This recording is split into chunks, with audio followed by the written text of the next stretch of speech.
Olá, muito boa noite para você que toda semana acompanha os nossos diálogos cênicos aqui pelo Facebook do Arsênica e também pelo YouTube no nosso canal Diálogos Cênicos.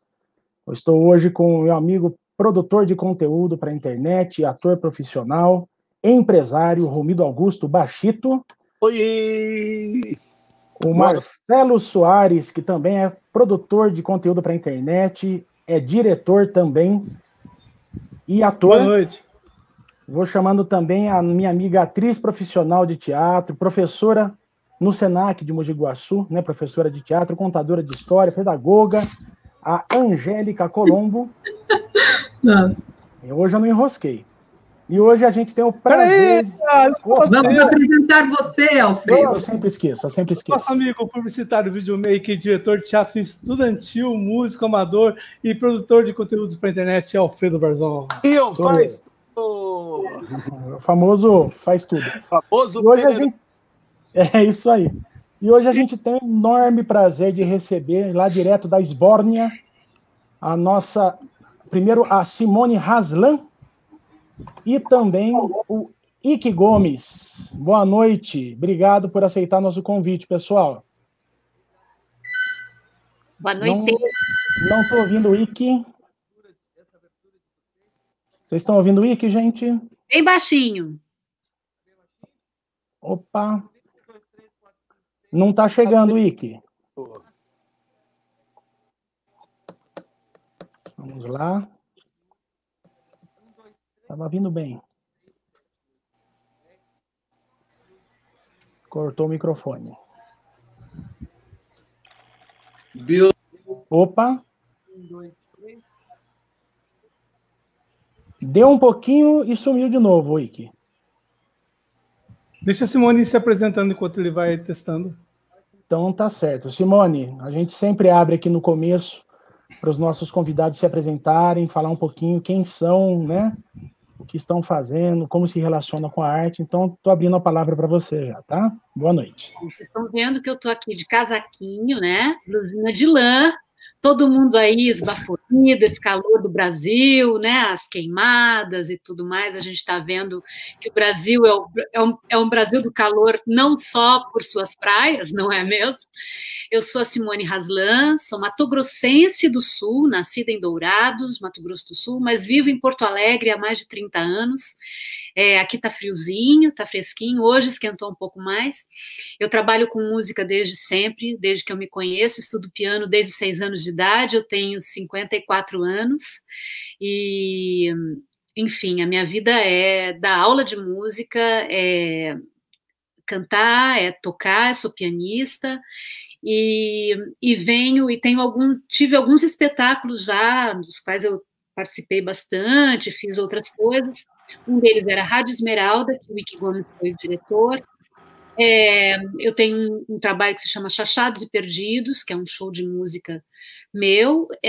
Também, enfim, trabalho com muitas coisas juntas, né? É isso, assim, e... Bom, é isso. E sou professora de música, coisa que eu gosto muito de fazer.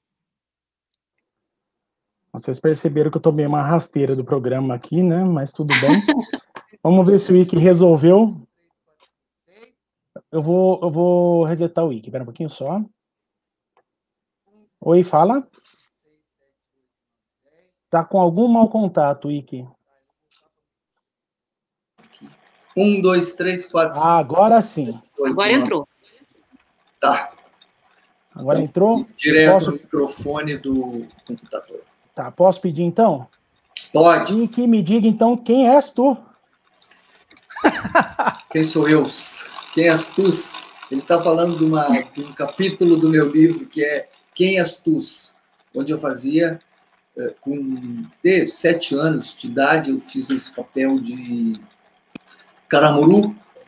Isso é uma coisa muito relevante na minha carreira profissional, porque eu estudei durante toda a semana uma entrada teatral, eu tinha 7 anos, era a encenação do Caramuru, né? Aquela passagem histórica do herói da história do Brasil, em contato com os indígenas. Então eu entrava com a minha roupa de português e com uma arminha de madeira, e eu tinha que dizer: quem és tu? Estudei toda semana, estava muito seguro. Chegou na hora da encenação, toda a escola em volta, tinha árvores, tinha os indígenas, todas as crianças vestidas de indígena, né? E eu entrei com tudo e falei: quem és tu? Aí a galera riu muito e eu não entendi aquilo, fiquei assim, sentindo bastante humilhado durante um bom tempo. As pessoas me perguntavam na escola: quem és tu? Quem és tu? E isso passou para minha família me perguntava: quem és tu? Quem és tu? E até hoje eu me pergunto quem sou eu, uma dificuldade enorme de fazer essa introdução sobre mim mesmo. Mas eu sou músico, comecei a minha carreira com 15 anos tocando em grupos de baile. Aos 24 anos encontrei o Nico Nikolaevski, nós fizemos o Tangos e Tragédias, que durou 30 anos. A gente fez muitas temporadas aí nessa região, em Campinas, Santos, muito interior de São Paulo. Fizemos muitas temporadas na capital de São Paulo, muitos programas de televisão. Muita gente conhece a gente do Jô Soares, a gente foi muitas vezes, o Jô Soares foi muitas vezes ao ar. E em 2014, o meu parceiro do Tangos e Tragédias voltou para esse bordo, quer dizer, faleceu. A gente ficou um tempo sem atividade, eu me voltei para o trabalho solo, que se chama Tantango. Fizemos algumas giras, nos apresentamos em São Paulo, aí no Ibirapuera, no Auditório Ibirapuera, foi muito bacana. E depois eu e a Simone Haslan nos encontramos, né? Antes disso teve a Rádio Esmeralda, que eu trabalhei há alguns anos com a Simone também, dirigindo a Rádio Esmeralda, né? Criei o conceito para elas eram duas musicistas, a Adriana Marques e a Simone Haslan, que já tinham um repertório maravilhoso, com arranjos incríveis. Eu vi elas tocando num lugar e propus para elas um trabalho. E esse trabalho durou 9 anos em cartaz também. E depois a nossa parceira Adriana Marques também voltou para Esborne. E aí nós dois viúvos nos encontramos na estrada. Nós já tínhamos trabalhado juntos, já tinha uma série de afinidades, mas a afinidade foi muito grande para continuar o projeto do Tangos e Tragédias, que é o que a gente trabalha junto hoje, que é a Esbórnia contra a Traca. Então, esse é o meu introdução. Agora a gente pode falar mais sobre, se aprofundar mais sobre tudo.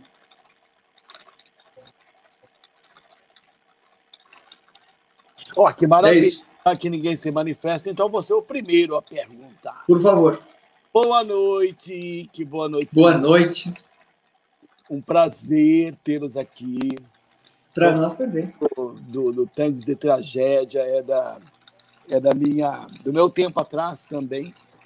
Bom, já que você comentou sobre essa sua entrada triunfal, e eu também tive uma entrada enorme, triunfal, que me magoou muito.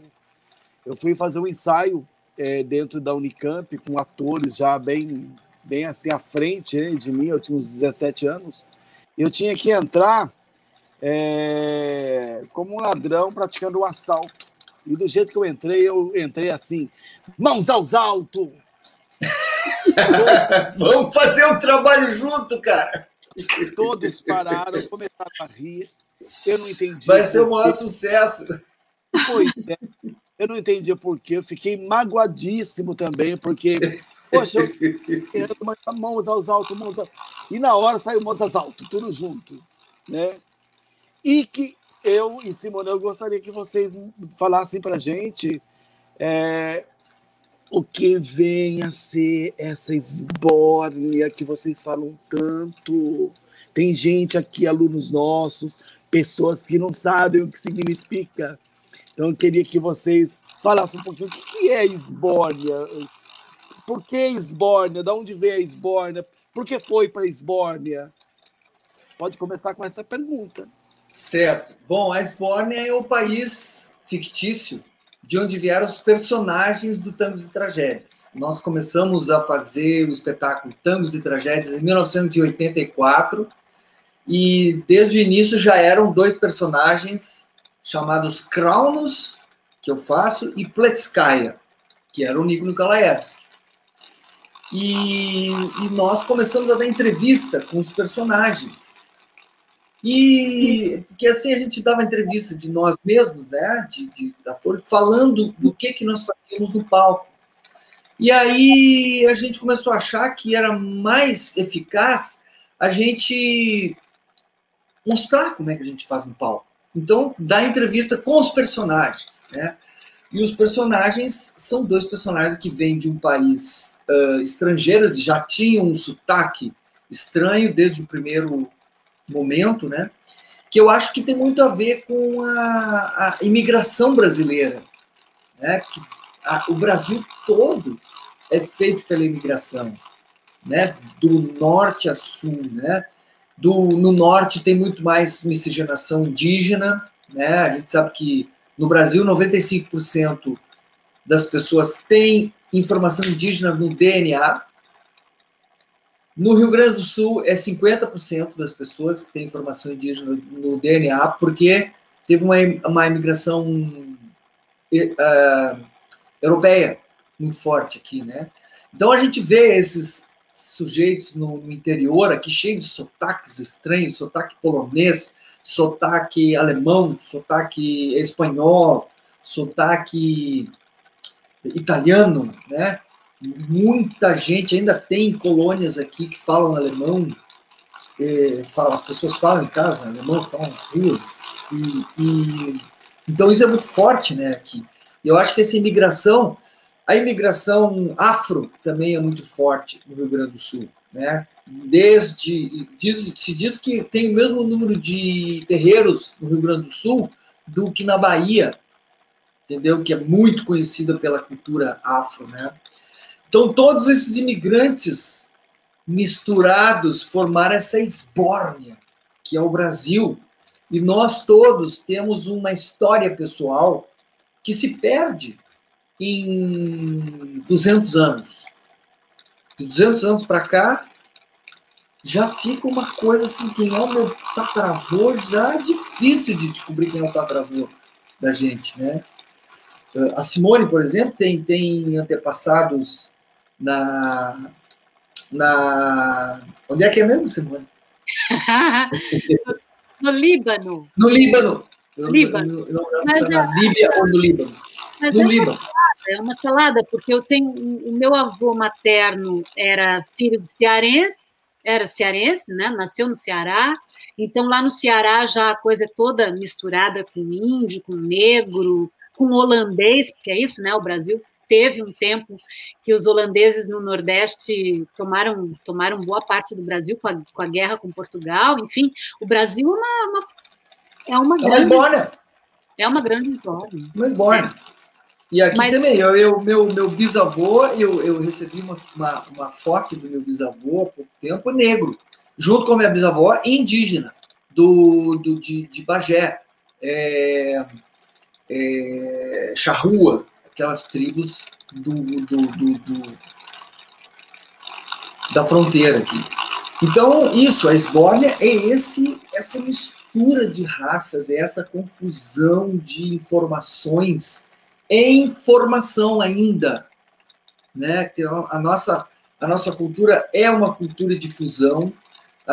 Nós temos um folclore hiper facetado, multifacetado, né? Todas as regiões têm o seu folclore local, as regiões do Brasil.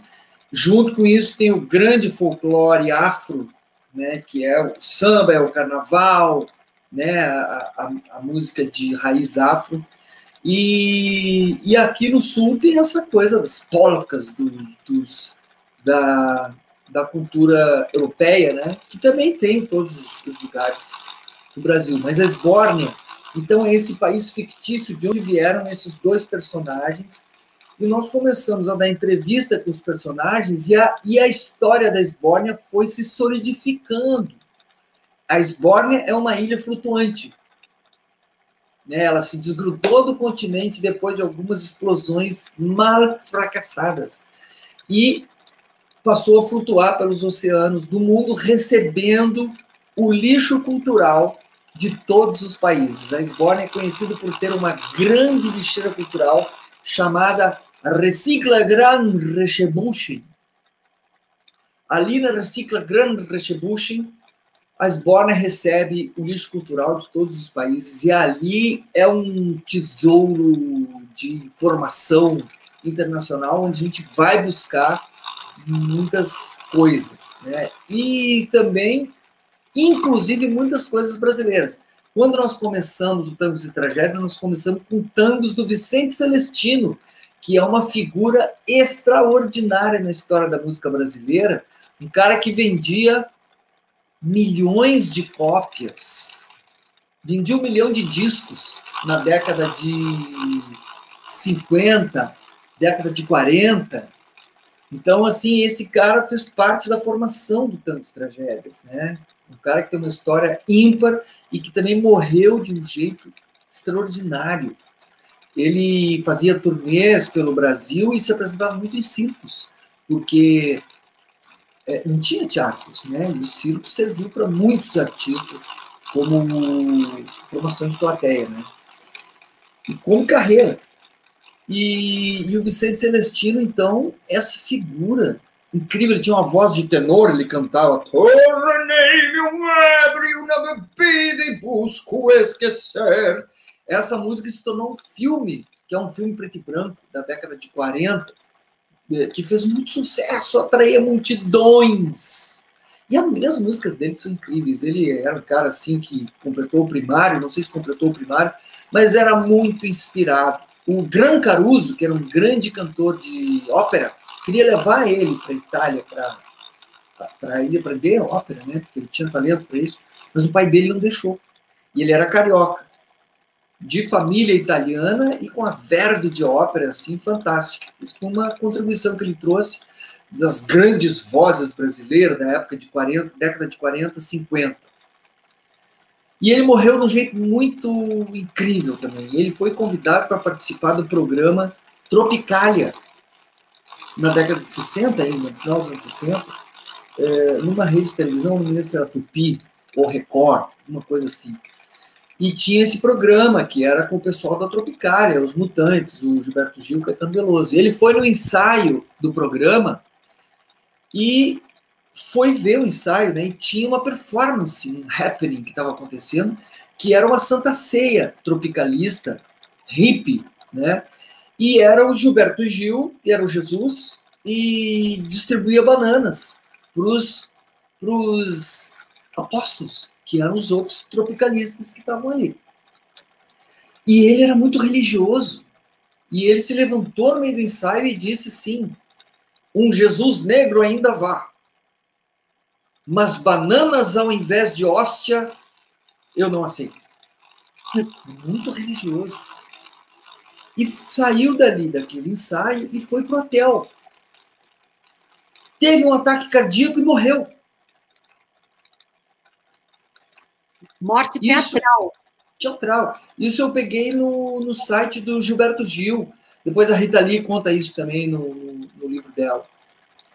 Então, é uma informação incrível, né? De como é que também, assim, como é que uma geração de cantores que marcou uma época morreu, né? No meio de uma performance de outra geração que marcou outra época, tem marcado, né? São os tropicalistas, que nos influenciaram, todos nós, né?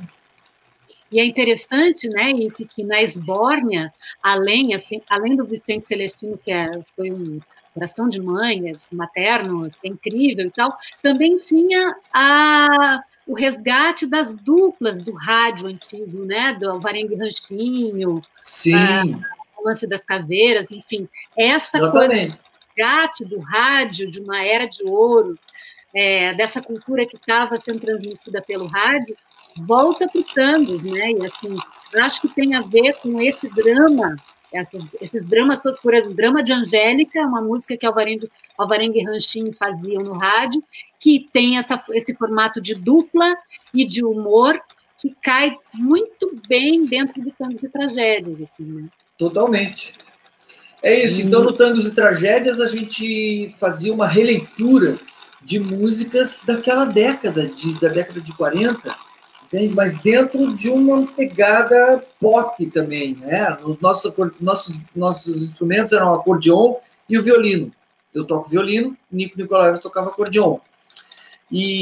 Mas a gente veio do universo pop, né? A gente viveu na década de 70, então tudo tinha uma pegada pop, né?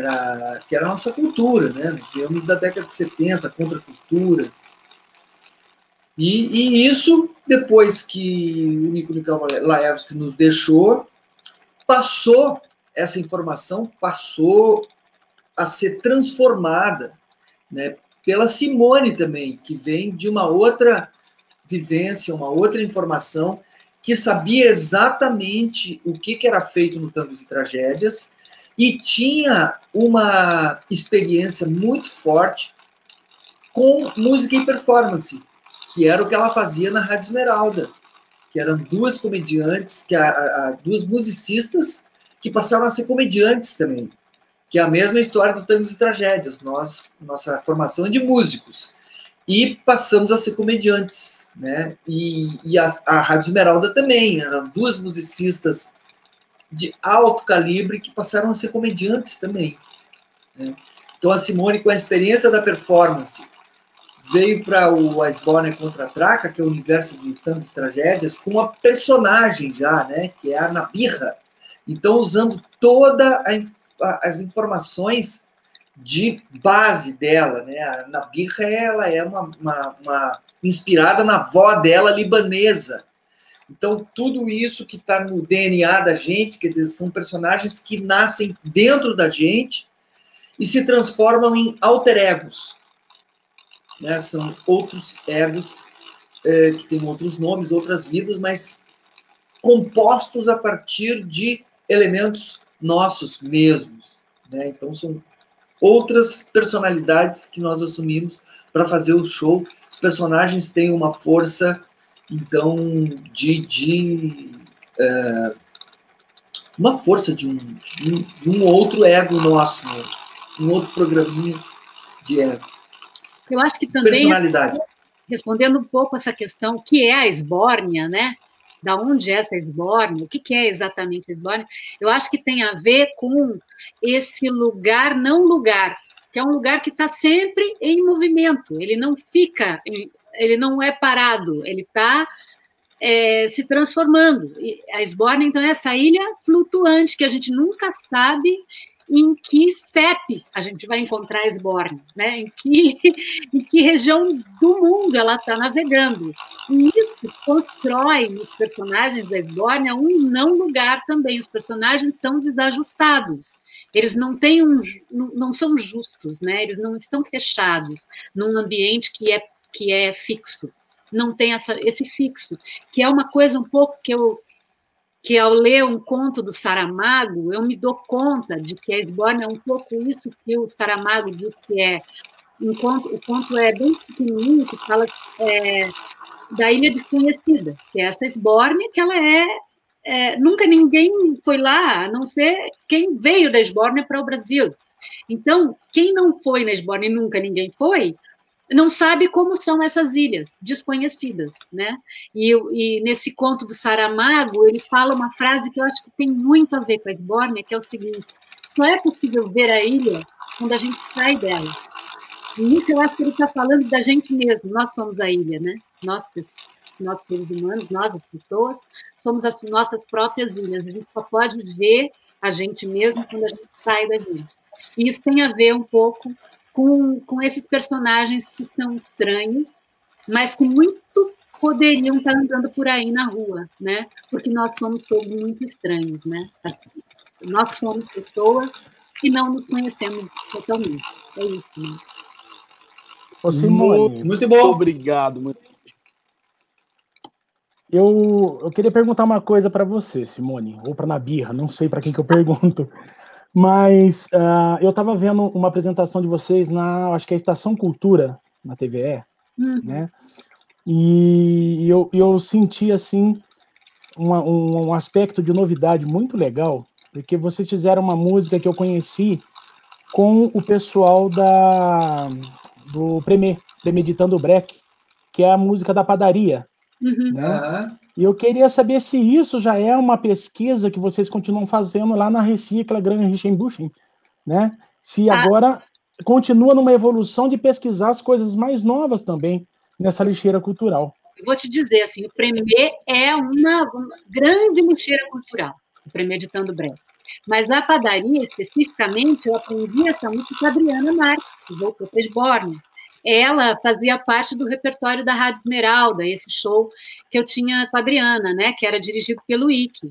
E ela é muito divertida, como muitas músicas do Premê, né, que seguem essa linha do humor e da música junto, assim, né, essa mistura que faz... O Premê é uma inspiração para a gente sempre. Total. E a Rádio Esmeralda fazia essa música do Premê que a gente aproveitou para dentro da Esborne Contra-Traca.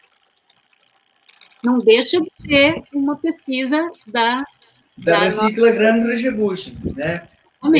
Nessa linha de espetáculos com músicas engraçadas, coisa, o Premê é uma coisa fantástica, né?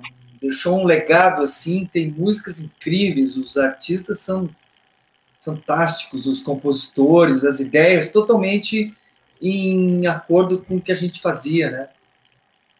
Dentro também dessa lírica paulista aí, que é do Premê, tem muita coisa também do Rumo, do Grupo Rumo, do Tati. Aquele pessoal ali tem esse humor fino, assim, que totalmente. Não dá tudo de cara, né? Não é um humor lavado. Eu adoro o Rumo, adoro. As coincidências. Hoje, agora há pouco, o Alfredo e eu estávamos falando do Rumo, para convidar para participar aqui, e eu estava lendo o livro do Ike, e estava justamente tinha acabado de passar do Vicente Celestino, inclusive na TV Tupi, você fala aqui, tá? Tá. O que eu tô... Posso falar aqui? Pode. Simone, na Rádio Esmeralda vocês também tinham nomes, personagens diferentes dos seus? Ou era a Simone e a Adriana que participavam? A gente começou como Simone e Adriana, a gente começou fazendo um show de música, né, Ike? Sim. E aí, aos poucos, a gente foi sentindo necessidade, porque era eu chamando a Adriana de Adriana, a Adriana chamando eu de Simone, mas a gente já não era mais a gente ali. Eram uns personagens já, ou pelo menos tipos, né? Não era mais a gente, mas a gente estava ali já com um pouco de... Foi assim, ó, a Rádio Esmeralda a gente começou fazendo música e brincando, se divertindo, chutando balde, sendo feliz. E aos pouquinhos o espetáculo foi com o público, junto com o público, virando alguma coisa cada vez mais teatral, menos musical, né? Aos poucos, aí a ideia do Ike de colocar uma híbrida no palco, um telefone que a gente ligava para a plateia, as pessoas vinham com seus celulares, bem no início dos celulares, foi em 2000, no ano 2000, as pessoas davam seus números de celulares e a gente ligava para a plateia, para os números de celulares dos ouvintes, né, da rádio, para eles pedirem música, para eles falarem sobre suas frustrações amorosas, aquelas coisas do rádio AM mesmo, né? E aí tinham blocos, tinha um bloco regional, tinha que a gente fazia um shot do Barbosa Lessa, que é um compositor daqui, que até se mistura um pouco com o folclore, assim. Ele era folclorista, inclusive, né? E aí tinha um bloco regional, que era um shot bem shotado, assim, um shotaço. E a gente brincava muito disso, assim, era muito divertido, e acabou virando personagem, mas foi acontecendo isso, assim, uns 2, 3 anos depois da estreia, Foi no segundo ano, já não era no mais... primeiro ano, assim, porque, assim, quando eu vi elas eram duas musicistas que estavam num encontro nacional de música lá em Canela, e eu vi elas duas tocando piano e disse, cara, elas são uma dupla fantástica. Só que elas nunca tinham tocado como dupla. Elas tinham ido para se apresentar e a banda não foi. Foram só elas duas. E aí elas tocaram 4 músicas, assim, despretensiosamente, e eu achei fantástico. Convidei elas para fazer uma participação no Tangos e Tragédias na hora. E aí eu já imaginei o show, assim, que elas poderiam ter um repertório, elas duas, né?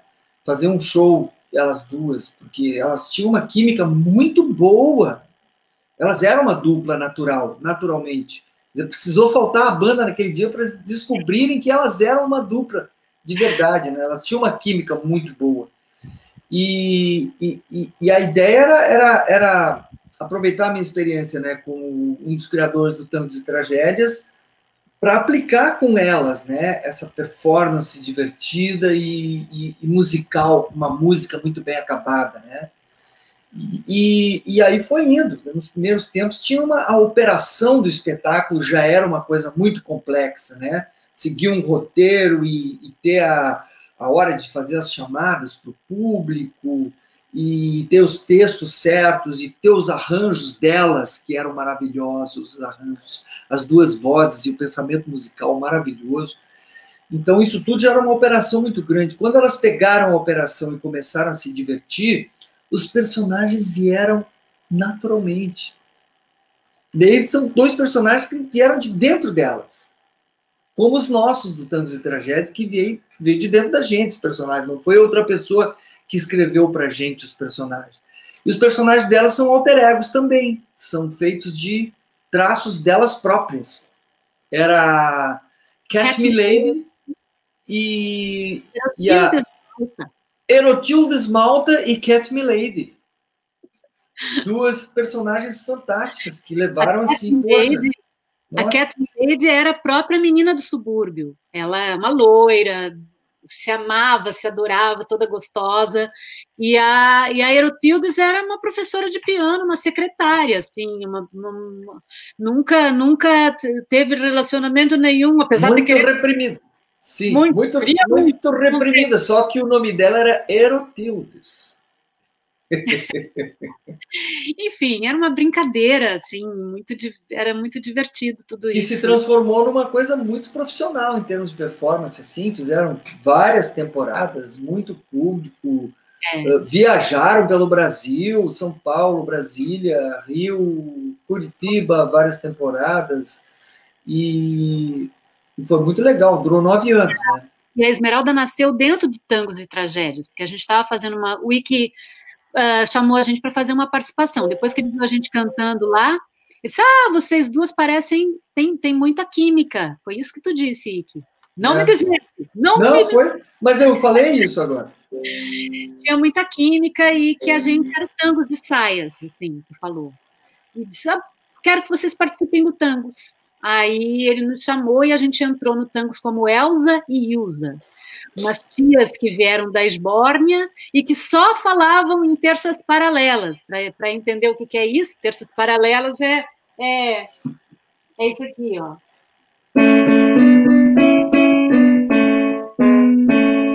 Né? Cantando como caipira, assim. Então, e a gente cantava e falava tudo em terças paralelas. Isso surgiu ali. E um dia, dessa temporadinha que a gente fez do Tangos, uma participação, o Ike chegou no camarim e disse assim, meninas, tem uma ideia para vocês. Uma rádio. E aí a gente foi correr e trabalhar em cima de pensar o que seria essa rádio bem brasileira, bem popular, a AM, né? E as duas já tinham uma facilidade com isso, assim, uma sintonia com essa ideia totalmente. Que eu percebi nelas, né, assim, a fluidez para esse repertório brasileiro, assim.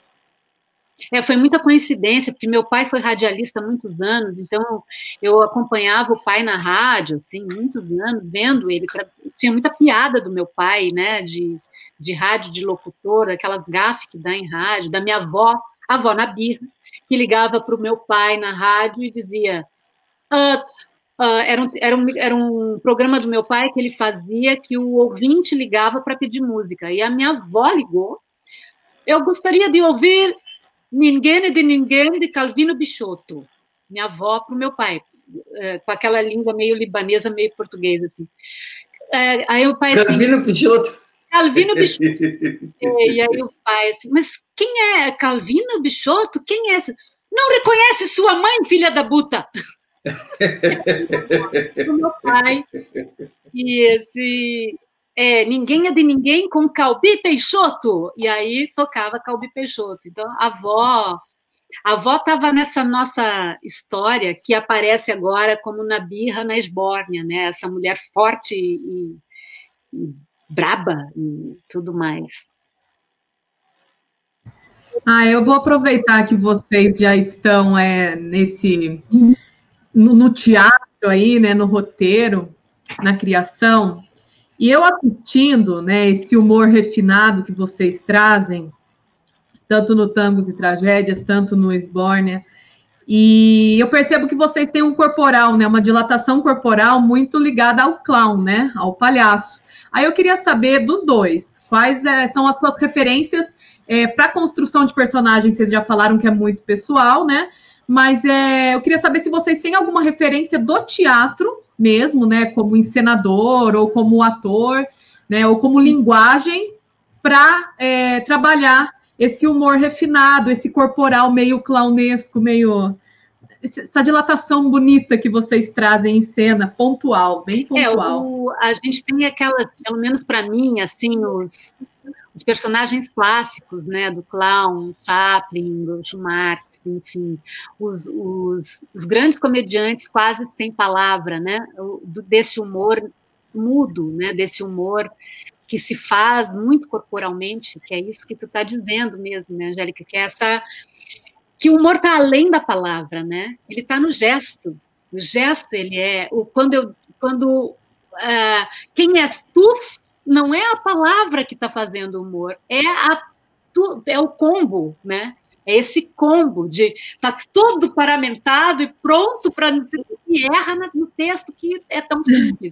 Então, é essa coisa desse humor clownesco, que eu acho que o Ike pode falar melhor sobre isso, mas é essa coisa de que você poderia muito bem existir esse personagem aqui, acontecendo já.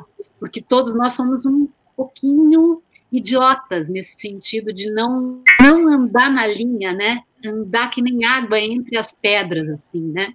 Sair um pouquinho do eixo, que é um pouco isso que o clown tem, que não chega a ser aquele clown do palhaço, do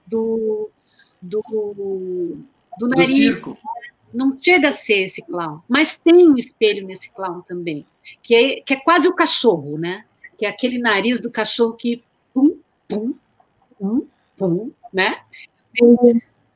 Ele tem isso. Então, claro que a gente eu lembro desses palhaços, né, que são mundiais, que são, enfim, que povoam o nosso imaginário, como na cultura geral, assim.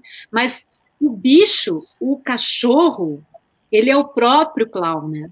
Então, tudo isso ajuda, assim, a pensar essa figura, mas...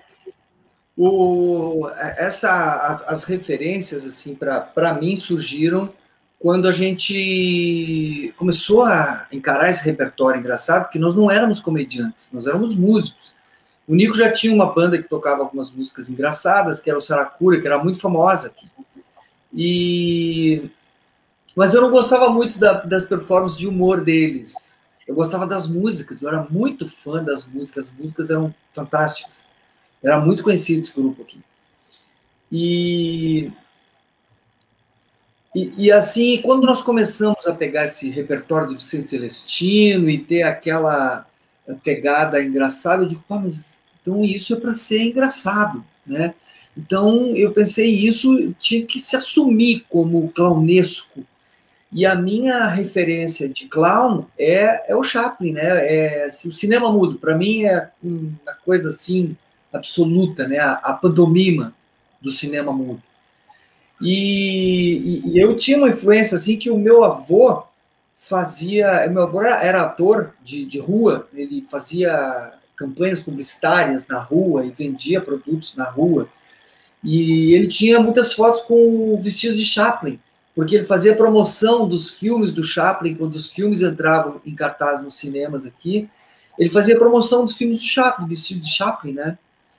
Então eu tinha no meu imaginário aquele meu avô vestido de Chaplin, e o Chaplin do cinema, e aquela referência era muito forte, não por ser uma pessoa de família, mas o Chaplin é uma coisa absurda de pantomima, performance, né? Comédia.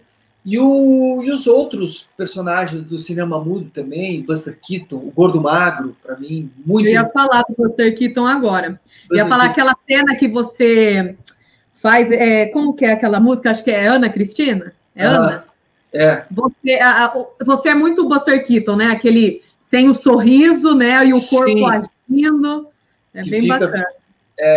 Fica no drama, né? Fica com aquela ponte de interrogação sempre, aquele personagem, tipo o cachorro que a Simone está falando, que tem sempre aquele ponto de interrogação, e agora? O que vai acontecer? Sabe? Qual é o próximo na vida? O que vai acontecer, né? Então, esses personagens de cinema mudo me influenciaram muito, assim, para a formação dos nosso tipo de performance. Mesmo os personagens do cinema preto e branco do Brasil, dos programas da televisão, por exemplo, a Família Trapo, para mim era uma coisa fantástica, assim, porque a minha família se divertia muito com a Família Trapo em casa, e aquilo eram momentos assim de pura felicidade, comédia em casa, todo mundo ria e repetia as piadas, né? E outros personagens, nossa, o Chico Anísio é um cara, assim, hoje a gente tem acesso hoje aos comediantes do mundo inteiro, né, através da internet. Tanto vê que o calibre do Chico Anísio era muito alto, minha gente. O Chico Anísio, na criação dos personagens, é muito genial. Não tem no mundo. Olha, hoje tem o Jim Carrey, sabe? Que tu vê que tem assim, tu vai estudar o Jim Carrey, tu vê que desde as primeiras performances dele, ele tinha um talento com a máscara facial dele, os músculos, né? Ele fazia personagens assim, na frente da câmera, só mexendo os músculos e virava os caras. Tu via o James Dean na cara dele, tu via outros personagens, não estou me lembrando agora os nomes, aquele outro diretor de cinema de Bang Bang, só ele mexendo os músculos assim, ele transformava nos caras. Os caras fizeram um filme para ele que é o Máscara, que foi quando ele... O Clint Eastwood, será? Clint Eastwood. Entende? Então, assim, é um talento extraordinário. Agora, o Chico Anísio, com aquela variedade de personagens, com aquele texto maravilhoso, não tem no mundo, cara. Entende? Hoje a gente tem acesso a comediantes alemães, comediantes ingleses, sabe? Tu vê assim que na média de programa de televisão, o Chico Anísio rendia muito mesmo. E o Jô Soares, né? Sempre. O Jô Soares também. Sempre. São influências. Outra pessoa importante, eu acho, para a gente é o Luiz Fernando Veríssimo, né, com o texto dele, que é um texto de jornal, mas um texto muito inteligente, assim, abrangente, né, envolvente. E quando a gente leu o Analista de Bagé, que foi o estouro dele na literatura, aquilo era maravilhoso, a gente ficava lendo e lendo e lendo e lendo de novo e rindo das passagens do livro, entende? Então, isso tudo são coisas que a gente acaba sintetizando, né, para fazer a nossa própria criação. Depois, com o tempo, eu escrevi um texto chamado Teatro Hiperbólico. E o pessoal da Casa de Cultura Mário Quintana aqui, o próprio Mário Quintana também, poeta, que tinha coisas engraçadas, né, tiradas, assim, muito engraçadas. Mas a Casa de Cultura Mário Quintana aqui me convidou para fazer uma palestra, e eu fui de Kraus, personagem da Sborn, para apresentar a teoria do teatro hiperbólico. E na teoria do teatro hiperbólico tem um elemento fundamental que é o eu fracassado. O eu fracassado é um elemento fundamental na criação desses personagens. Porque esses personagens são eus fracassados. Eles são fracassados. Né? No começo, a gente pensava assim, cara, quando não tinha plateia, quando a gente ia fazer um show e não tinha plateia, os personagens se fortaleciam muito. Porque era um fracasso que eles estavam encarando, entendeu? Tinha 2, 3, 5 pessoas na plateia. E a gente forjou esses personagens na base de muito fracasso também. Às vezes nos perguntavam, como é que está o sucesso? Como é que está o sucesso? Eu pergunto, não, tem muito sucesso, mas também tem muito fracasso. Né? Então, tinha uma das máximas que os dois personagens falam, que é o seguinte, e o sucesso? Mas como é que tá? Qual é o segredo do sucesso? O segredo do sucesso é o fracasso. Porque é errando que a gente vai aprendendo. E é verdade. E o eu fracassado, esse eu juntei com uma teoria do Jung, que depois que comecei a fazer terapia, quando esse personagem começou a ficar muito importante, porque muitas vezes, quando a gente foi para São Paulo, que começou essa coisa, né, de a gente acordar e já ter agenda de trabalho, de divulgação, de ir em rádios, ir em jornais, ir em televisões, coisas para fazer divulgação das temporadas. E a primeira coisa que a gente fazia, acordava e botava a roupa dos personagens. Escovava os dentes, botava a roupa dos personagens, maquiava, pá, saía. E já saía falando. Já se encontrava no elevador do hotel e já saía falando com os personagens e já pegava planejando o que ia falar na entrevista, qual é a música que ia tocar, coisa e tal. Então os personagens, eles começaram a ficar alter egos de verdade. Porque às vezes a gente passava um dia inteiro com os personagens. Você acordava de manhã, botava a roupa do personagem, ia para uma entrevista, 2 de manhã, aí ia para um restaurante almoçar com a roupa dos personagens, à tarde tinha um outro compromisso com a roupa dos personagens, depois voltava, botava a nossa roupa, ou à noite já tinha o show, a gente tomava um banho, botava uma outra roupa de personagem e ia para o teatro fazer um show com os personagens. Passava o dia inteiro com os personagens. Eu ia dizer, tinha que ter mais de um figurino, pelo amor de Deus. No comecinho não tinha, depois tinha que ter. Mas, Angélica, então... para mim também, eu conheci o Tangos como espectadora e já era fã dos dois. Então, para mim, um exemplo de tempo, de time, de humor, para mim era o Tangos e Tragédias. Ver aquelas duas figuras em cena com uma química, com uma gangorra, uma relação muito incrível que os dois tinham. E isso, para mim, foi aula. Assim.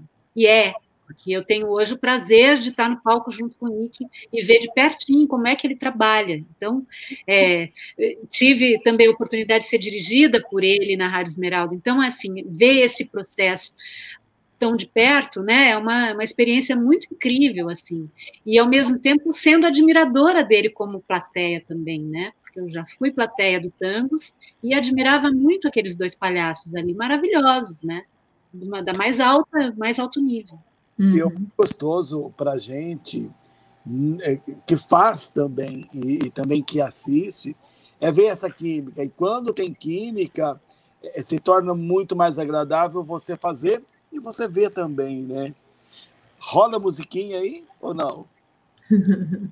Mas eu queria, sem cortar, que o Ike continuasse a falar do Jung, do teatro hiperbólico, qual que é a ligação? Ah, isso. Bom, então tinha nessa teoria do teatro hiperbólico, eu encontrei um capítulo da teoria do Jung, né, que é a sombra. Na análise, eu fui fazer análise, né, para descobrir quem era o personagem, quem era eu e o que o personagem estava fazendo na minha vida quando eu estava querendo viver a minha vida. O personagem estava muito mais ativo do que eu, porque quem aparecia no jornal, quando apareceu uma capa do jornal aqui, eu me assustei, porque eu sempre quis, né, assim, que o meu trabalho fosse reconhecido, coisa e tal, mas quando teve aquela exposição, mas não sou eu, é o personagem. Entende? Tu tinha saído do controle aqui para mim, entendeu? E aquilo começou a nos bater assim, entendeu? Puxa, será que a gente vai ter que ser assim, sabe? Sempre. Então, esse aspecto do Jung, ele chama da sombra. A sombra é uma parte da nossa personalidade que a gente esconde. É a parte ridícula. É o ridículo que nós todos temos. Nós todos temos uma possibilidade de ter um clown interno, né? Que é esse ridículo, é esse cara que errou, é esse cara que pensa errado, é esse cara que é inseguro, é esse cara que não quer se mostrar, é esse cara que é hiper vaidoso, que se acha acima de todos, mas ele não quer se mostrar. Entende? Então, tudo isso a gente esconde na sombra da nossa personalidade. Essa sombra da nossa personalidade, ela tem um contato com o nosso mundo interno, muito mais do que nós, com a nossa personalidade, a nossa cara de pau, aqui se relacionando com o mundo externo.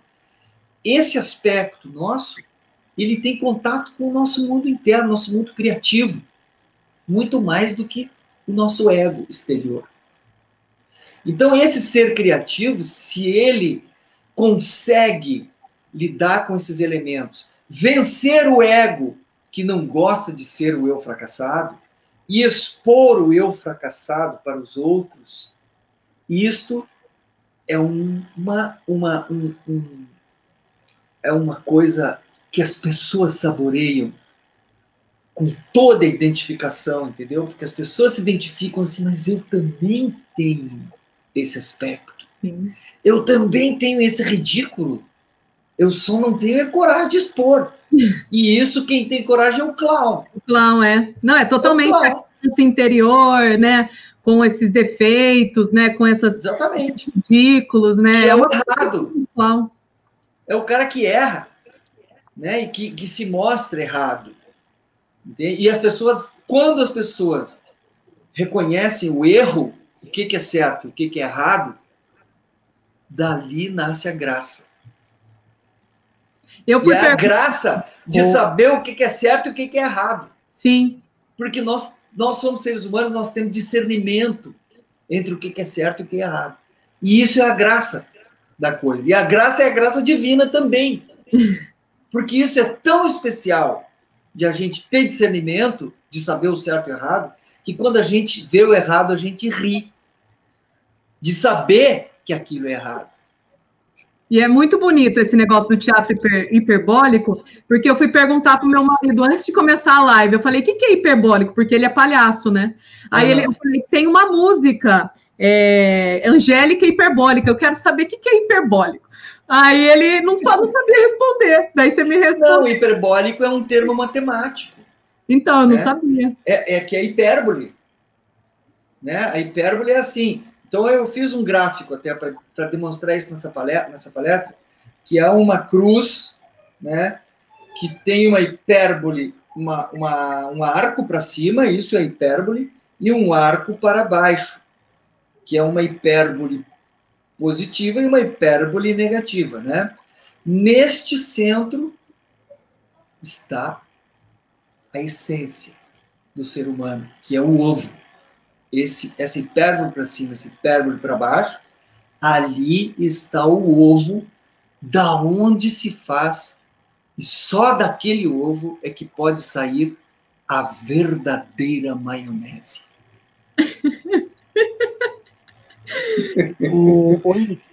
Antes da gente colocar a música na conversa, tem umas coisinhas que estão vindo pela internet aqui, né? O meu irmão, o Renato, ele tá falando que ele acha fantástico o arranjo do Trem das 11, o Nico fazendo os clusters rítmicos, né? Da música contemporânea. Ele pensa que é fruto da formação dele com Kohreuter. Né? E o Renato também está pedindo para você comentar um pouquinho sobre os claques de Bizulin, né? Que é a bebida. Os claques de Bizulin? Isso. O Nico, sim, o Nico era um pianista, assim como a Simone é uma pianista de formação, entendeu? São pessoas que estudaram música de verdade, desde criança, entendeu? E tem conhecimento, sabe? O Nico tinha conhecimento musical, estudou com o Kohreuter.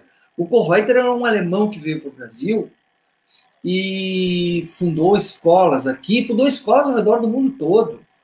Ele foi professor do Tom Jobim. E o Kohreuter, o Nico começou a fazer aulas com o Kohreuter, e o Kohreuter foi no nosso show, primeira vez, e foi muito engraçado, porque o Kohreuter não reconheceu o Nico no show, e porque o Nico ficava muito diferente. Ele botava um bigodinho, lambia o cabelo, sabe? E ficava um personagem muito diferente do que ele era na realidade. E o Kohreuter não reconheceu o Nico. E ele disse, eu me lembro até hoje, porque depois nós fomos na casa do Kohreuter também, e ele disse assim, mas eu fui naquele show, mas tu não estava, mas tinha um violinista fantástico, que era eu. Achei muito engraçado isso. Mas aí o Kohreuter começou a ir nos nossos shows e começou a dizer, mas o trabalho de vocês é incrível. E eu pedi para o Kohreuter escrever uma carta para a gente. O Kohreuter foi professor de todos os compositores, tá? Desde o Guerra Peixe, muitos compositores,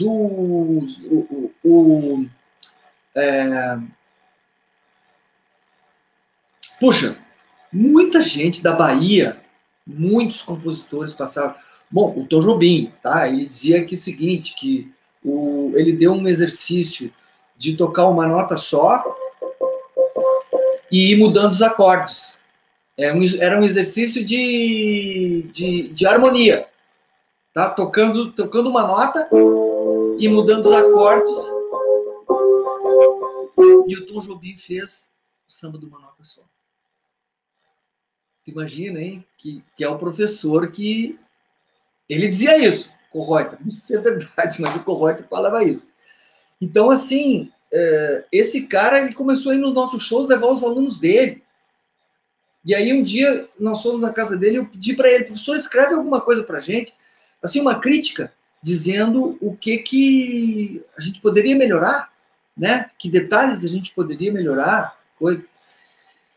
E ele escreveu um negócio fantástico. Ele foi no show, daí um aluno dele acendia a lanterninha, ele estava bem na frente, a gente via, e ele começou a escrever umas coisas, né? Tá, aí ele pedia, de novo o aluno acendia a lanterna e ele escrevia mais uma coisa. E depois ele parou de escrever e não escreveu mais. Ele disse, acho que desistiu. Um tempo depois ele escreveu uma carta para nós, maravilhosa, que está no livro, aí eu tive que reproduzir essa carta. Foi uma das coisas mais incríveis assim, que a gente recebeu de um cara dessa qualidade, né? Que foi professor de tanta gente. E deixou um ensinamento para a gente também, muito bacana. Então, o Kohreuter é esse cara, e o Nico estudou com o Kohreuter, e claro, aquele arranjo que ele fez era parte das liberdades criativas que o Kohreuter dava para os alunos, lógico, que é um arranjo para piano do Trem das 11, uma versão que eu fiz, eu e a Heloísa Verbuck, minha esposa, fizemos do Trem das 11 para o inglês, que é uma versão blue, coisa. Agora, nessa versão, Simone, ontem eu gravei aqui o Trem das 11, uma versão extraordinária. A Simone me mandou um piano incrível, diferente do piano do Nico Nikolaevsky, respeitando aquele astral que o Nico fazia. Tem coisas que permanecem do arranjo, mas a Simone refez um clima blue jazz. Meu Deus, ficou maravilhoso, Simone. E eu coloquei a voz e gravei o pandeiro de novo aqui. Ficou um sonsaço fantástico. A gente está fazendo um projeto de internet, né? É um programa de confinamento. Então tá todo mundo confinado nas suas casas. A Simone grava na casa dela, manda para mim. Eu gravo aqui, vem gente, grava aqui, a gente grava as imagens, manda para um outro cara processar. Tá sendo tudo assim, né?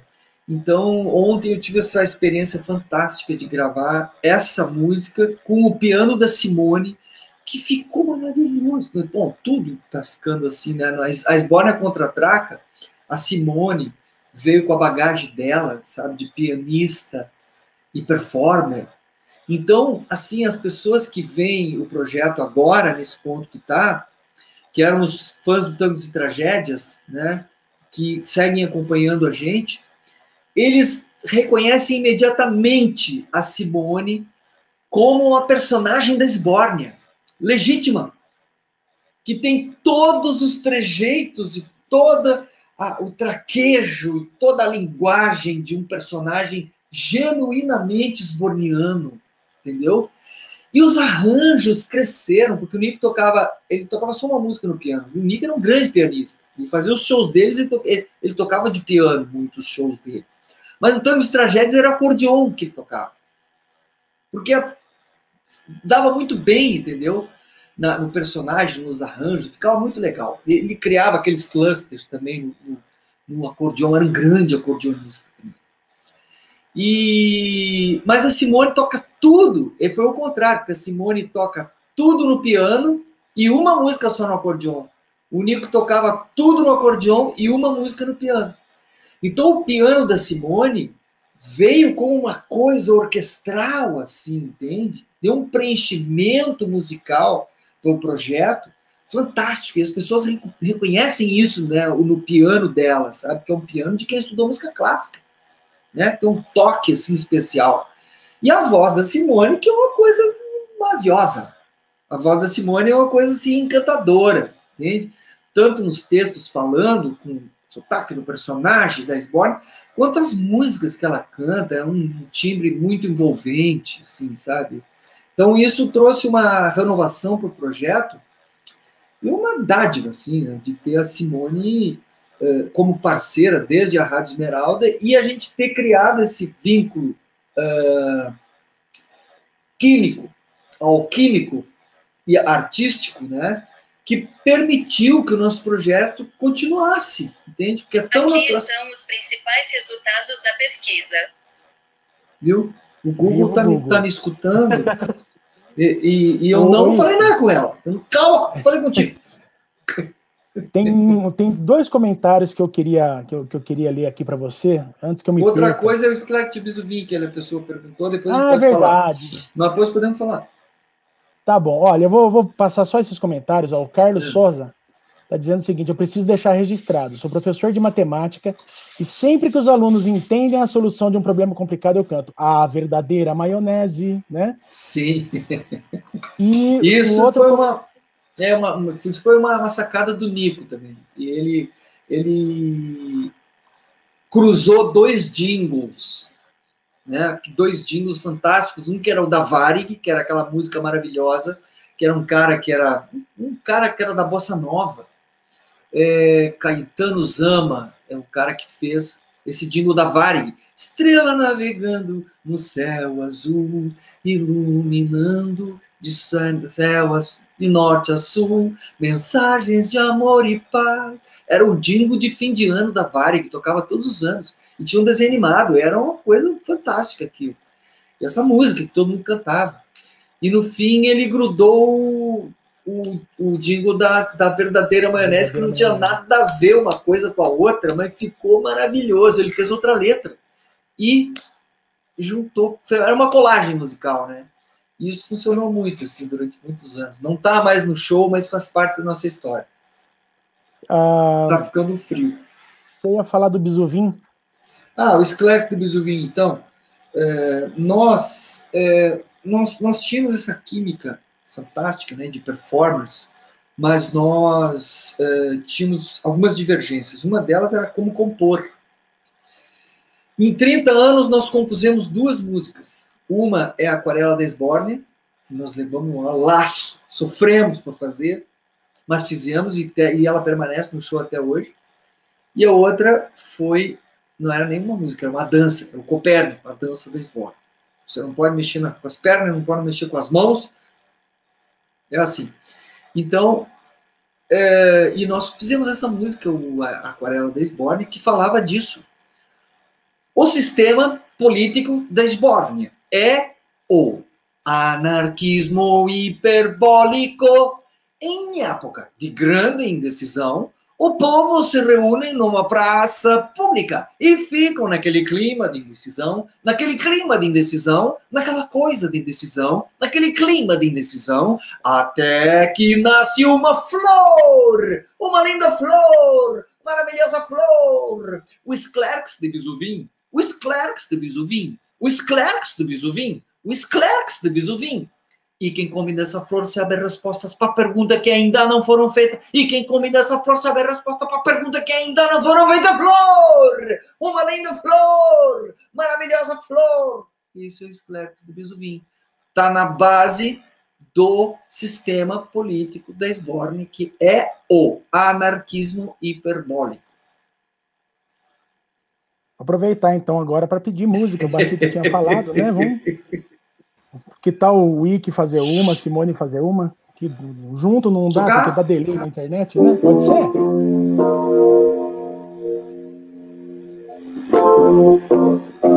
Tá ouvindo aí? Tá ouvindo, gente? Estamos sim, estamos sim. Simone, tá bom o som? Tá bom o som do teclado? Ah, tá bem bom, tá bem bom. Tá bom, sim. Ana Cristina, eu não gosto de você, tô amando loucamente a tua mãe. Ana Cristina, eu não gosto de você, tô amando loucamente a tua mãe. Foi de manhã, eu fui tomar café, apareceu a velha, sabe como é? Foi de manhã, eu fui tomar café, apareceu a velha, sabe como é? Poxa, que alegria, mas já arranjo. Poxa, com essa velha que eu me arranjo. Poxa, que alegria, mas já arranjo. Poxa, com essa velha que eu me arranjo. Ana Cristina, eu não gosto de você, tô amando loucamente a tua mãe. Ana Cristina, eu não gosto de você, tô amando loucamente a tua mãe. Because I'm happy, happy. Because I'm happy, happy. Because I'm happy, clap your hands if you feel like a room without a roof. Because I'm, clap your hands if you feel like a room without a roof. Ana Cristina, eu não gosto de você, tô amando loucamente a tua mãe. Ana Cristina, eu não gosto de você, tô amando loucamente a tua mãe. Because I'm, clap your hands if you feel like a room without a roof. Because I'm, clap your hands if you feel like happiness is with you. Because I'm happy, happy.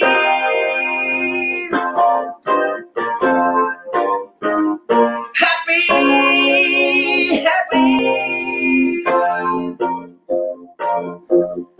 Ana Cristina, eu não gosto de você, tô amando loucamente a tua mãe.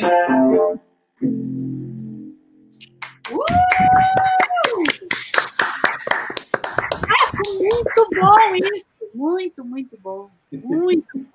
Ei, Simone, Ah, essa aí, botar essa no meio aí do Ana Cristina. total. Sabe qual é, né, essa aí? Aham. Maravilhoso. É do filme, aquele filme, É o malvado favorito. o Malvado Favorito. O Farrell. É do Pharrell. Because clap your hands if you feel like a room without Ah, que tri! Amei. Adorei isso aí. Vamos fazer. É? Quando acabar a pandemia, vamos fazer. Eu acho que a gente está testemunhando o surgimento de alguma coisa aqui, viu, gente? Não é por nada, não. Não, essa a gente nunca fez no show, né, Simone? Olha É só. desse jeito. O Ana Cristina é um clássico do Tangos e Tragédias, composto pelo Cláudio Levitan, que é nosso parceiro, que também participa dos shows agora e está participando do programa A Esbórnia em Revista. Inscreva-se no canal A Esbórnia contra a Traca. Vem aí A Esbórnia em Revista. Vocês não acreditam. Sabe quem está participando? Nabirra, Simone Haslam, Kraus, eu, o professor Ubaldo Canflutz, Cláudio Levitan, que compôs essas músicas, e diretamente da Avenida Paulista, no seu laboratório de alquimia secreto, da Avenida Paulista, 23, apartamento 14, fundos, Abustradamus, André Abujanra. Se transformou num esbórniano. E tem uma equipe enorme fazendo toda a produção. É uma baita equipe. É. André que já esteve aqui com a gente, inclusive. Né? É Sai música aí também, Simone? Olha, eu não preparei nada não, mas... Ó. Só um pouquinho. Ô, Simone. Oi. Ah. Bah, eu não sei o que tu tá pensando, mas aquela última tua que tu cantou numa última live que eu vi, que maravilhosa aquela música nova tua, Simone. Eu pensei em fazer a padaria, para ficar dentro desse clima. Tá.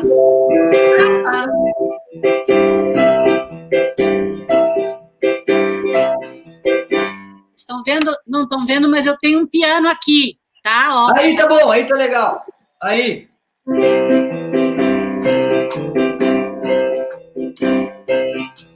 Você sempre foi a luz da minha escuridão, estrada por onde passava o meu caminhão, forma e conteúdo que eu sempre imaginei, bochechinhas roseadas como as de um rei. Namoramos um pouquinho e nos demos tão bem. Na igreja, diante do altar, nos dissemos amém. E até hoje eu vivo com a maior alegria. Sinceramente, ainda te acho uma simpatia. Juntos nós tivemos filhos, juntos ganhamos dinheiro, juntos conhecemos quase todo o estrangeiro. Juntos tivemos um lar, juntos um videocassete, juntos nós tivemos 2 Del Reis e um Chevette.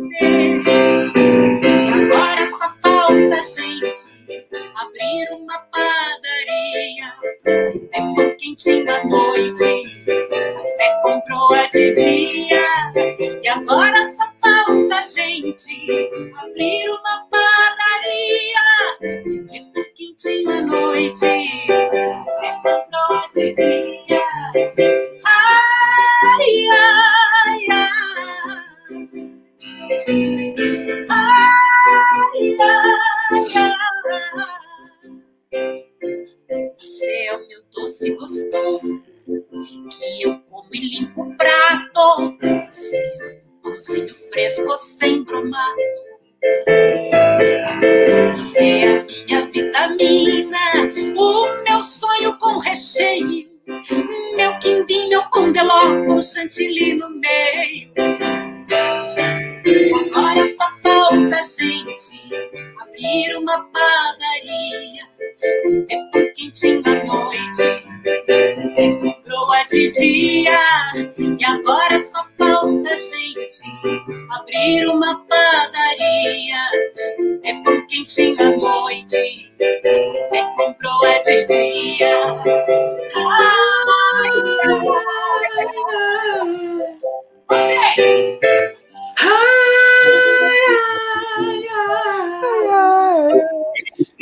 Ai, ai, ai.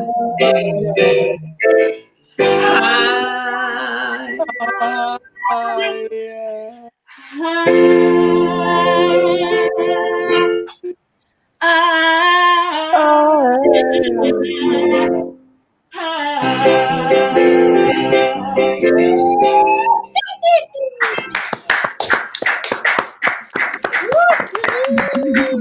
bom. Ai, que maravilha. Antes de passar. Prêmio na veia. Ô, Simone, Mário Manga. Agora só falta a gente abrir uma padaria. Antes de passar pro Marcelo, para Angélica. Isso, olha, isso aí, essa música, cara, essa música, tu vê assim, ela é do nosso espetáculo, a gente vê que ela já rodou aí, coisa e tal, mas isso aqui é uma joia da música brasileira, entende? Devia ser uma coisa assim, ela tá ligada com a vertente dos compositores paulistas da categoria do Adoniran Barbosa, eu acho, entende? Esse cara paulistano que faz uma música dessas, sabe, com um humor refinado desses, entende? Eu acho gênio. Mário Manga. Mário Manga. E esse Brasilzão sertanejo, esse Brasil caipira, né? Meu Deus. Maravilhoso. Simone, adorei, Simone. Estou com saudade, viu? Opa. Eu também. Eu, antes de passar para o Marcelo, para o Baixito e para a Angélica fazer mais perguntas, eu tô com a minha sobrinha me denunciando aqui, viu, Ike? Fala. Tá? Ela tá pedindo aqui, cadê? Momento histórico. Querendo fotos da versão do Arsênica para a Trágica Paixão de Marcelo por Roberta. Vocês fizeram? Em 2017, eu montei um espetáculo, 2016, chama Sobre Vida e Morte. E a gente falava sobre, a partir da pergunta do Hamlet, né, do ser ou não ser, e chegava na defesa da vida no Morte e Vida Severina. E passava por várias coisas, inclusive o suicídio. Então a gente tinha o suicídio de Getúlio, o discurso dele, né, a carta, e a gente fez a Trágica Paixão de Marcelo por Roberta também. É mesmo? Então, tem aqui uma foto do momento que o Loló ele falava sem minha Roberta nada mais importa, né? Que ele entrava com uma corda no pescoço, um copo de veneno e uma arma para se suicidar. Era e falava isso? E falava. Na verdade, eles fizeram cantando mesmo, tá? Sim. E a gente seguiu a ideia do Tangos e Tragédias, que eu estava muito influenciado nessa época.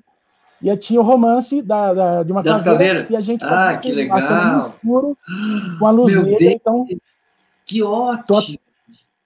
Tô atendendo a minha sobrinha, que é a Ana Luísa, que pediu para mostrar as fotos do Arsênica fazendo alguma coisa do Tangos e Tragédias. Arsênica, que bom nome, hein?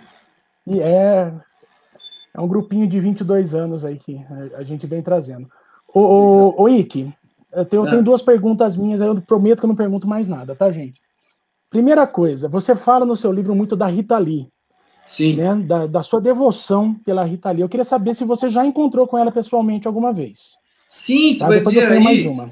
Tu vai ver que aí tem uma passagem no livro que era no início da internet. Eu estava lá vendo os sites dos artistas, coisas, daí encontrei o site da Rita Lee. E aí tinha ali as mensagens, logo no início, né, dos sites. E eu mandei uma mensagem para ela dizendo que eu adorava ela lá e que eu tinha visto o show dela quando não tinha 15 anos ainda, tinha 14 anos. E aquilo foi fundamental para mim. E eu já tinha tantas tragédias, né? Daí eu deixei a minha mensagem, não sabia se ela ia ler, ou quem é que lia aquelas mensagens. E ela respondeu, ela falou assim: claro, eu conheço tantos tragédias, já vi na televisão, e nós estamos para fazer show em Porto Alegre, e então, quando nós formos, eu quero convidar vocês.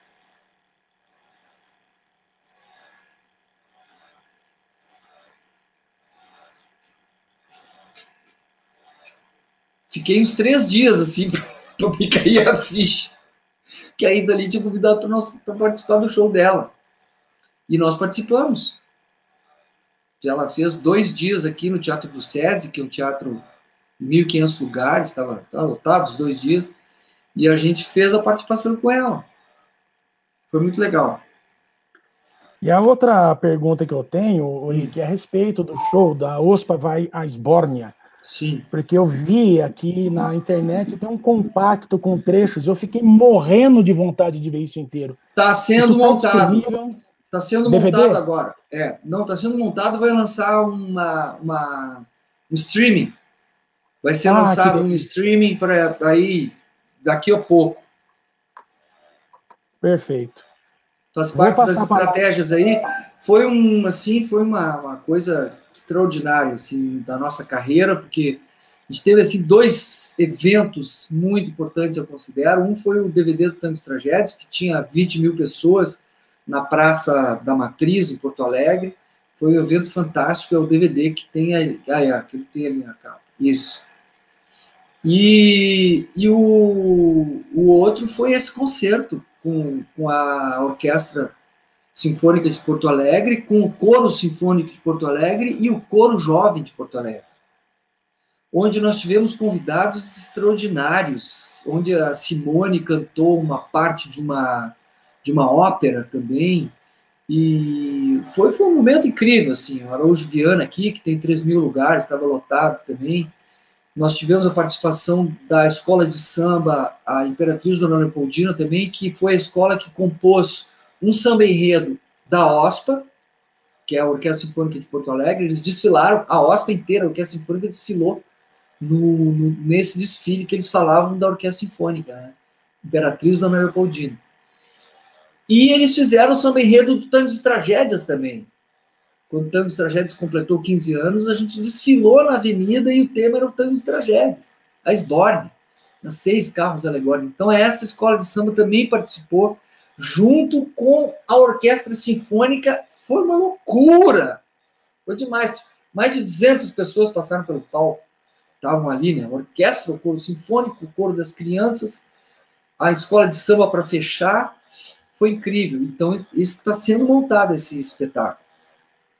E uns arranjos maravilhosos. Maravilhosos, arranjadores incríveis. Eu fiz alguns arranjos também. É uma oportunidade, assim, para mim, quando fecha isso, porque eu de início, eu queria ser orquestrador, arranjador. Eu tinha muita admiração, assim, pelo Edu Lobo, pelo Dori Caymmi, sabe? Pelo Radamés Inhácali, os grandes arranjadores, o Tom Jobim, né? Eu queria ser arranjador. Então, quando eu consigo fazer performance de comédia, misturando, e eu ainda conseguindo fazer alguns arranjos no espetáculo, para mim é o máximo, assim, né, de oportunidade. Mas a gente tem pouca oportunidade de fazer espetáculos com orquestra, então é sempre um evento, assim, né? Agora, esse evento foi incrível, foi muito bacana. O dia tudo ajudou, foi incrível. O Marcelo, tem alguma coisa que você queira perguntar, Marcelo? Estamos partindo já para encerrar.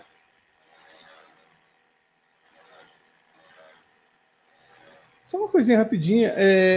Como é que a Nabirra vai entrar na Esbórnia? Porque o Ike estava falando para a gente, por esses dias, a gente estava conversando aí, que o Abu Janra vai ter um cantinho dele lá na Esbórnia, o Abus Trajanos. A Nabirra vai entrar como? Onde que ela vai encaixar ali? Olha, a Nabirra já encaixou, faz tempo que ela está encaixada. Desde 2000. A Nabirra não se encaixa, ela é desencaixada. Ela saiu da caixa e não quer voltar nunca mais para a caixa. Não, a Nabirra, sim, desde 2016 que a gente faz shows juntos. Entende? Então, ela assim, é um personagem que já entrou, ela é parte da Libertoc Universität de Musik da Esbórnia. Então tem todo o universo ali, ela aparece, é incrível o cenário virtual da Simone, é um órgão de tubo gigantesco que fica atrás dela. Ela botou um teclado atrás, então ela gravou coisas com órgão e toca os 2 teclados na frente e atrás, aquele órgão de tubo que está lá, nas Libertoc Universität de Musik. Ela está entrando pelo tubo há muito tempo. Está entrando pelos tubos do órgão. E o Abu Janra, ele é parte da Cascadúnia, que é uma nova região da Esbórnia. Tem a música que nós gravamos da Cascadúnia, e isso é uma região pedregosa. Agora tem uma entrevista com o Abu Stradamus que ele explica tudo, como é que se formou a região da Cascadúnia, da onde vem o termo Cascadúnia, tudo isso ele só fala naquela língua que é o cascadúnio. A Nabirra vem de outra, do lado contrário da Cascadúnia, que é o da Ponta da Faca, da Esbórnia. É o outro... Que a Esbórnia é um coração, né? A Esbórnia é uma ilha em forma de coração com uma adaga enfiada assim. Então tem a ponta que era o Istmo, que é a Ponta da Faca, que são as montanhas rochosas da Cascadúnia, e a Ponta da Faca, lá onde fica a Libertoc Universität de Musik, que é onde a Nabirra se aplica. Bom, eu já vou agradecendo, então, a disponibilidade de vocês de estarem aqui com a gente, né? De compartilhar todas essas histórias com a gente. Tenho que dizer que eu estava ansiosíssimo por esse dia, porque, nossa, eu curto o tango. Eu, Marcelo, apresentei para a Angélica também há muito tempo, né? Então, fico bem contente de vocês terem topado participar com a gente dessa live. E agradeço demais a presença de vocês. Marcelo? Bom, semana que vem, vamos falar, né? Semana que vem nós vamos conversar com os alunos do Alfredo e da Angélica, a Mariana, o Enzo, a Júlia e o Moisés Pedro. Então, nós vamos fazer uma live com eles e vamos falar se somos ou não somos artistas. Eis a questão. Que legal. Foi formidável. Que bom, muito obrigado pelo convite. A gente fica muito feliz aí, tem gente aqui, porque o Brasil é muito grande, né? E a gente, muitas vezes, a gente fica confinado aqui, o Tango dos Tragédias andou muito. A gente já andou também, sabe? A Esbórnia Contra-Traca, eu, a Simone, a nossa equipe toda, já fomos para Portugal, já fizemos uma turnê lá,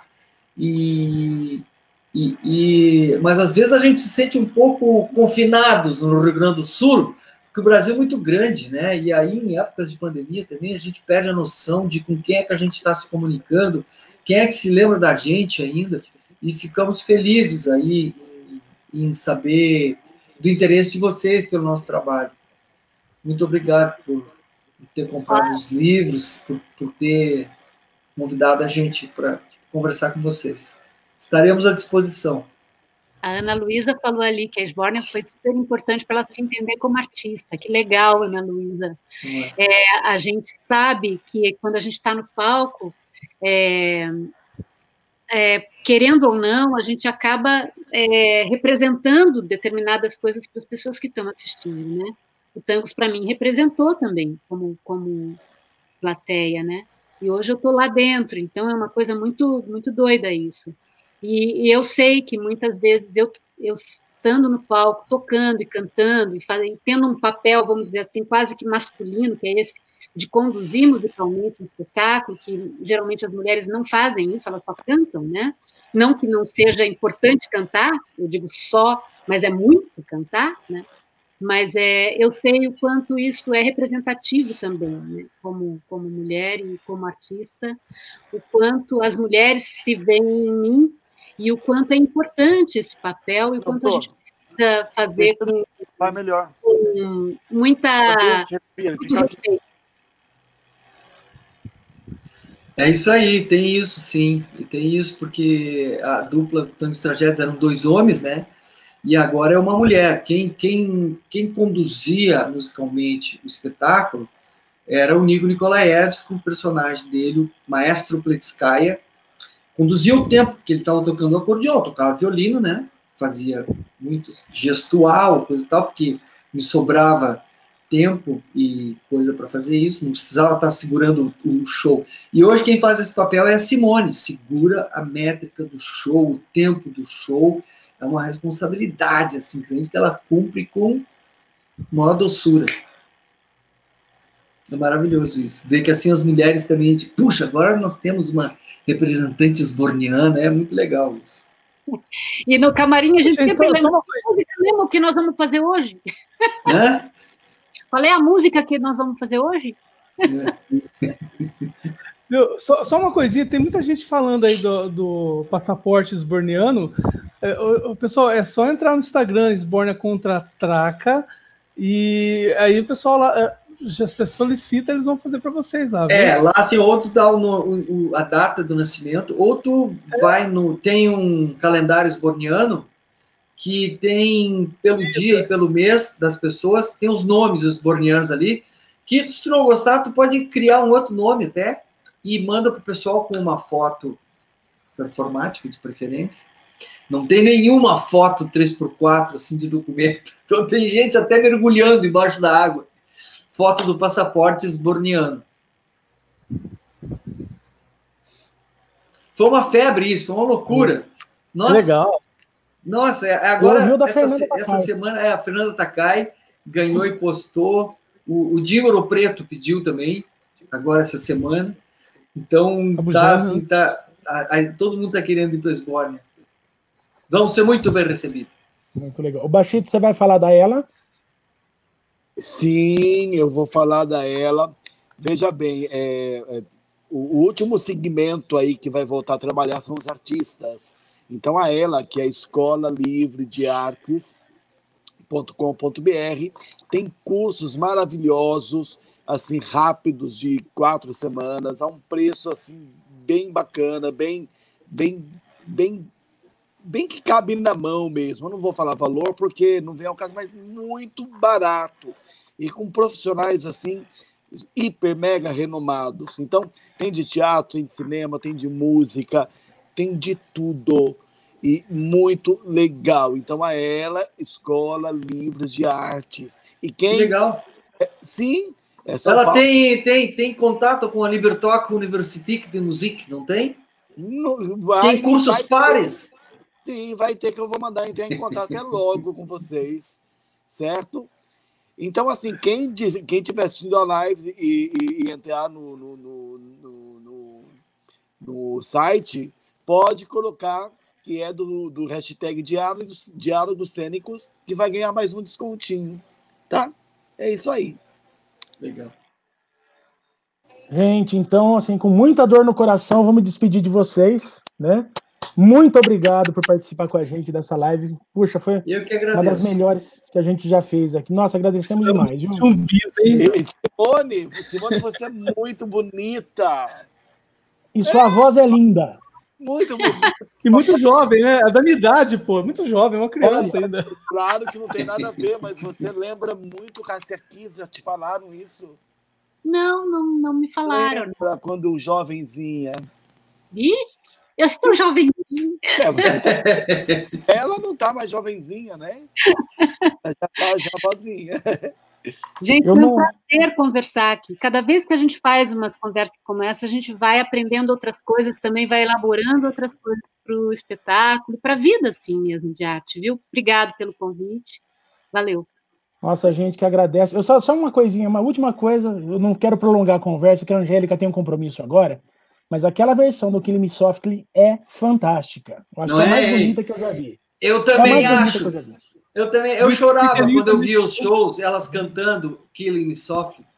Eu achava assim, cara, e tinha uma versão aí que estava refazendo, certo? Que era uma música antiga da década de 70, e tinha uma cantora americana que fez, e eu achava delas a melhor versão. A Roberta Flack, depois teve outra, uma rapper, que era dos Refugees, como é que era o nome dela? Lauren Hill. Só que a Lauren Hill também era funk, assim, entendeu? E o delas era piano e vozes. É uma coisa maravilhosa. Tá na internet. Tá no YouTube, lá, né? Na Rádio Esmeralda, né? É. Só procurar, gente, é lindo. Vale a pena. Gente, valeu, muito obrigado. Valeu, gente. Obrigado pelo papo. Boa noite. Olha, valeu. Até mais. Tchau. Tchau.